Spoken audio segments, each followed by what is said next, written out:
खुशबू उड़ाती बहुत ही मज़ेदार माश की दाल। अस्सलाम वालेकुम। तो आज हम बनाने जा रहे हैं बहुत ही मज़ेदार लेकिन मेरे तरीके से माश की दाल। गोश्त खा खा कर सब थक ही चुके होंगे, तो मैंने सोचा आज बना ली जाए सबकी मोस्ट फेवरेट माश की दाल, वो भी मेरे तरीके से। वीडियो स्टार्ट करने से पहले अगर आपने हमारा चैनल सब्सक्राइब नहीं किया, चैनल को सब्सक्राइब कर दें और वीडियो अच्छी लगे तो वीडियो को लाइक शेयर करना तो बिल्कुल भी मत भूलिएगा। तो चलते हैं रेसिपी की तरफ।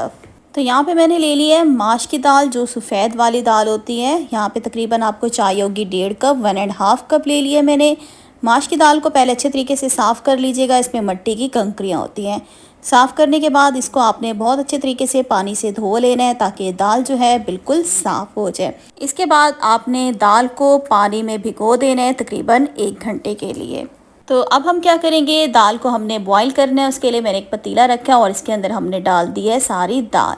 दाल डालने के बाद इसमें 1 टीस्पून मैं नमक डालूंगी और साथ ही इसमें हम पानी डाल देंगे। तकरीबन इसमें मैं 1 लीटर पानी डाल दूंगी। पानी डालने के बाद एक दफ़ा चम्मच से आपने इसको हिला देना है ताकि नमक दाल में मिक्स हो जाए।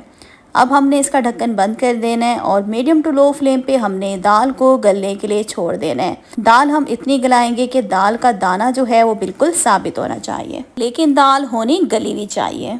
तो यहाँ पे तकरीबन 20 मिनट के बाद हमने पतीले का ढक्कन खोल दिया है और यहाँ पे देखें दाल जो है हमारी अच्छे तरीके से गल चुकी है, लेकिन आप देख सकते हैं इसका दाना जो है वो बिल्कुल साबित है। अब मैं आपको दाल को चेक करवा देती हूँ कि दाल गली हुई है कि नहीं गली हुई। यहाँ पे देखें दाल हमारी परफेक्ट तरीके से बिल्कुल गल चुकी है।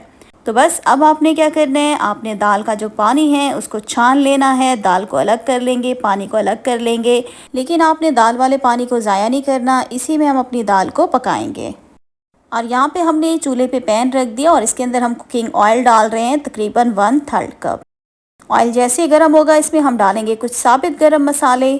1 टीस्पून ज़ीरा ले लिया, एक आपको बड़ी काली इलायची चाहिए होगी, 7 से 8 मैंने साबित वाली काली मिर्चें ले ली हैं, 2 दालचीनी के टुकड़े ले लें, छोटे साइज़ के हैं, 2 लौंग ले लिए हैं। और जैसे ऑयल गर्म हो जाएगा तो हम सारे गरम मसाले ऑयल में डाल देंगे। तो यहाँ पे हमारा जो कुकिंग ऑयल है मीडियम गर्म हो गया था, इसमें सारे हमने गरम मसाले डाल दिए हैं। अब हमने क्या करना है, इन सारे गरम मसालों को थोड़ी देर के लिए हमने कड़कड़ाना है, तकरीबन 25 से 30 सेकेंड के लिए।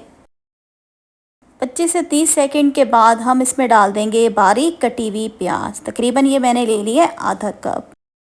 प्याज़ों को क्या करेंगे, एक दफ़ा अच्छे तरीके से मिक्स करेंगे। अब हमने प्याज़ों को कर लेना है लाइट गोल्डन, हल्का सा इसको लाइट गोल्डन करेंगे। प्याज़ों को हमने ब्राउन नहीं करना, अगर प्याज ब्राउन हो जाएंगे तो फिर दाल का कलर जो है वो खूबसूरत नहीं आएगा। तो यहाँ पे देखें हमारी प्याज हल्की सी लाइट गोल्डन हो गई है। तो इसमें हम डाल देंगे अदरक लहसुन का पेस्ट 1 टेबल स्पून। अदरक लहसुन के पेस्ट को हम क्या करेंगे, एक दफ़ा अच्छे तरीके से मिक्स करेंगे। मिक्स करने के बाद व्यूवर्स अब मैं इसमें डाल दूंगी 2 मीडियम साइज़ की कटी हुई हरी मिर्चें। हरी मिर्चें डालने के बाद अदरक लहसुन के पेस्ट को हम कर लेंगे लाइट गोल्डन। और यहाँ पे देखें अदरक लहसुन का पेस्ट हमारा हो गया है लाइट गोल्डन। अब इसमें हम डाल देंगे टमाटो प्यूरी। तकरीबन आधा कप मैंने इसमें डाल दिया टमाटो प्यूरी का। साथ ही इसमें हम डालेंगे कुछ स्पाइसेस। हल्दी इसमें जाएगी 1/2 टीस्पून, कुटा हुआ सूखा धनिया इसमें जाएगा 1.5 टेबल स्पून। नमक हस्बे ज़रूरत इसमें डाल दीजिएगा, हमने पहले भी इसमें नमक डाला था 1 टीस्पून। 1/2 टीस्पून मैंने मज़ीद इसमें नमक डाल दिया। लाल मिर्च का पाउडर मैंने इसमें डाल दिया 1/2 टेबल स्पून। भुना हुआ कुटा हुआ ज़ीरा इसमें जाएगा 1 टीस्पून। तमाम स्पाइसेस को हम एक दफ़ा अच्छे तरीके से मिक्स करेंगे। अब हमने क्या करनी है, इन तमाम चीज़ों की अच्छे तरीके से हम भुनाई करेंगे। तकरीबन 4 से 5 मिनट हम इसकी अच्छे तरीके से भुनाई करेंगे। और वीडियो देखते देखते यहाँ तक पहुँच ही चुके हैं तो मेरे चैनल को जल्दी से सब्सक्राइब कर दें और वीडियो अच्छी लग रही है तो वीडियो को लाइक शेयर तो ज़रूर कर दें। तो यहाँ पे देखें व्यूवर्स, मैं इसमें थोड़ा थोड़ा पानी भी डालती जा रही हूँ। तमाम चीज़ों की अच्छे तरीके से भुनाई कर रहे हैं। अच्छा, पानी में वही यूज़ कर रही हूँ जिसमें हमने दाल को बॉईल किया था। साथ ही इसमें साबित वाली गोल मैं लाल मिर्चें डाल दूँगी 4 से 5। इससे जो दाल की लुक है वो खूबसूरत नज़र आती है। तो बस 4 से 5 मिनट भुनाई करने के बाद मैंने इसमें डाल दिया आधा कप पानी। पानी मैं दोबारा से बता रही हूँ वही यूज़ कर रही हूँ जिसमें हमने दाल को बॉईल किया था। तो यहाँ पे देखें तमाम चीज़ों को हमने बहुत अच्छे तरीके से भून लिया है। मसाले वगैरह सारे अच्छे तरीके से भुन गए हैं। अब जो हमारे पास उबली हुई दाल थी उसके अंदर ये सारी जो है ग्रेवी इसमें डाल देंगे। मीडियम हीट पे हम क्या करेंगे, दोनों चीज़ों को हमने अच्छे तरीके से मिक्स करना है, ग्रेवी को और माश की दाल को। अब हम क्या करेंगे, इसकी हमने भुनाई करनी है, तकरीबन 4 से 5 मिनट इसकी हम भुनाई करेंगे ताकि जो ग्रेवी का मसालों का जायका है वो दाल के अंदर हमारे अच्छे तरीके से जज्ब हो जाए। 4 से 5 मिनट भुनाई करने के बाद व्यूवर्स मैं इसमें डाल रही हूँ आधा कप पानी। ज़्यादा पानी मत डालिएगा, सिर्फ आधा कप इसमें पानी डालेंगे क्योंकि दाल जो है ऑलरेडी हमारी गली हुई है।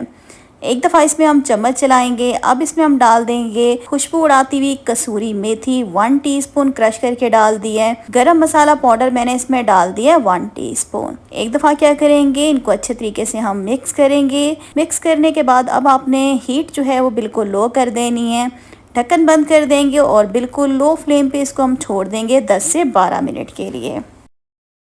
तकरीबन 10 से 12 मिनट के बाद यहाँ पे हमने इसका ढक्कन जो है खोल दिया है। देख सकते हैं दाल जो है हमारी बिल्कुल खड़ी खड़ी सी है, बिल्कुल साबित है लेकिन गली हुई है। अब इसमें हम डाल देंगे जुलियन शेप में कटी हुई हरी मिर्चें 3 डाल दी हैं, साथ इसमें आधा कप में डाल दूंगी बारीक कटा हुआ हरा धनिया।